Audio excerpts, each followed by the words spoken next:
Back to the debate over the debate. Former President Donald Trump is openly questioning whether he will participate in next month's scheduled debate with Vice President Kamala Harris on ABC, baselessly claiming the network is biased and hostile toward Republicans.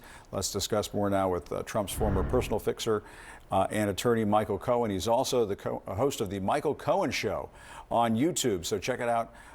It's airing as we speak. Michael Cohen, great to see you. We ran into each other at the DNC. Noticed a lot of folks wanted to take a picture with you there at Chicago, but you and I had a lot to talk about. Yeah, that was a wild time, wasn't it? Yeah, it was. Yeah, but we had a lot to talk about outside of that conversation, so I'm glad you're back with us because you and I both know that there's a history with former President Trump when it comes to debates. He likes to sort of keep it hanging out there as to whether or not he's going to participate in debates and what the ground rules are going to be. What have been your thoughts as you've been listening to all that? Yeah, so this is not new, as you just stated. Donald's been playing the same old play from the same old playbook going back to 2015. He wants the debate to go the way he wants the debate to go. He wants to control all the levers. Now, with Fox News, he can do that. With CNN, he cannot do that. With ABC, NBC, CBS, etc., he cannot do that. So, of course, he's going to claim that there's a bias towards him. None of it is true. It's all a figment of his imagination, which is getting more and more weird each and every day.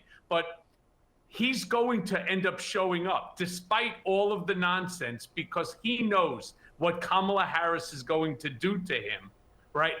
If he doesn't show up, she'll just put a cardboard cutout of him in the spot and she will talk to him as if he's there. Now, he's really stuck right now in a very weird situation, using that word again.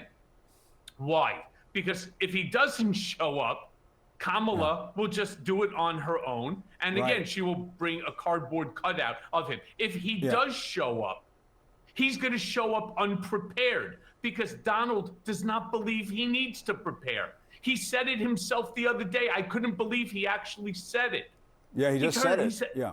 I've been doing this my whole life. I've been preparing for this my whole life. No, he hasn't. He has no idea what he's talking about. He's going to make, again, the same ridiculous statements as he did when he debated Joe Biden, talking about, for example, Democrats want abortions after birth, without anybody questioning him and saying, that's not an abortion after birth. That's called murder. But nobody called him on it. Kamala Harris will. So he knows he has to prepare, and he doesn't like to do that. Yeah, and I do want to ask, I mean, there's been this discussion over muting the microphones, and I guess his campaign wants the microphone muted, but he's been saying something different. Let's listen to what he said about this. Would you want the microphones muted in the debate whenever you're not speaking? We agreed to the same rules. I don't know. It doesn't matter to me. I'd rather have it probably on, but the agreement was that it would be the same as it was last time. In that case, it was muted. I didn't like it the last time, but it worked out fine. I mean, ask Biden how it worked out. It was fine. And I think it should be the same. Yeah, Michael, it sounds like it's the Trump campaign that wants the mute button working. You know, probably because they don't trust that he's going to keep his mouth shut and he won't stay normal for the 90 minutes of the debate. But Jim, one of the things that I want you and your viewers to also note is when you see the accordion hands start going, what that means is that he's lying. All right, it's a tell with Donald. Anytime that the accordion hands start, that means he's not telling the truth. He does not want the mic on because he knows he can't control himself. He says things under his breath. He's going to continuously interrupt Kamala every time she says something that he doesn't agree with. He can't help himself. So do you think he's worried about debating Kamala Harris? Is that part of this? Do you think, I mean, maybe he thought he matched up better with Joe Biden versus Kamala Harris? Could that be part of this? 100%. He knows that he did. Look, with all due respect to Joe Biden, and I'm a massive Joe Biden fan, it was not Biden's best. It's not the old Joe Biden of years ago. it was a very poor performance by Biden. If he thinks that that type of a performance is going to be again by Kamala Harris, he's obviously mistaken. And I think he knows better than that. He knows that she's going to call him out on every single lie, on every single misstatement. And he just doesn't know how to prepare for it. One of the things that he doesn't want to do, he doesn't want to prepare. He turned around and he even said, I don't need to prepare. Really? It's funny because there's nothing that he says that is accurate, including during that Biden debate. It was one misinformation, disinformation, malinformation statement after another. And Michael, I do want to talk to you a little bit about the classified documents case and some of the legal troubles that Trump has been in. Jack Smith asked a federal appeals court to reinstate the classified documents case against Trump. Smith did not, however, ask for the case to be reassigned after the judge who was presiding over it dismissed that case last month. What do you make of this battle over the classified documents case? Do you think Trump is ever going to be held accountable in either the classified documents case or the January 6th case? Well, he'll be held ultimately accountable for everything after he loses to Kamala Harris. Then he won't have any of the levers of power to put aside the prosecutions on the federal basis. I think what we should also be concentrating on is what's going to be happening on September 18th, which is when Donald Trump has to appear for sentencing before Judge Juan Merchan here in New York.